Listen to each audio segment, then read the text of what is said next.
сега не знам. В момента камерата вижда, че е светло, но не е изобщо светло. Не си виждам върха на пръчката.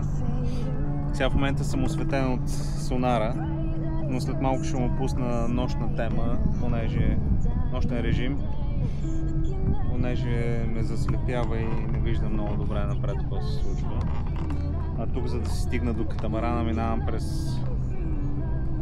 точно през пътя на всички таксита, които карат като луди.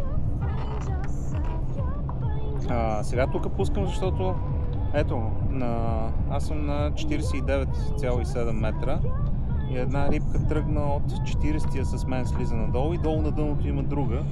Много е вероятно сега да ударя, но с това флагче леко си осложних живота за ваденето на рибката, но ще се оправя, мисля. Ако е хвана изобщо, нали? Но... не. По-скоро няма да е хвана. Опа! Леле! Леле!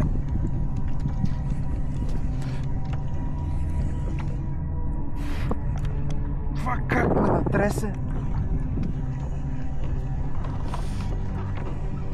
Долу има още една. Леле! Това е 3-4 кила тая.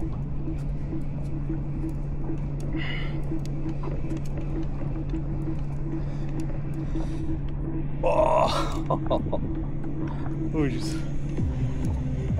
Държи. Не взима аван. Опа. Бори се.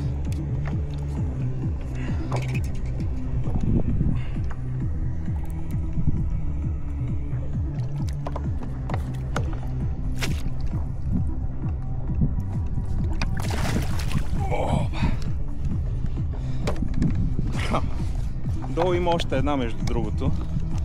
Но първо ще си оправя тази, защото тези глупости сме ги правили, нали?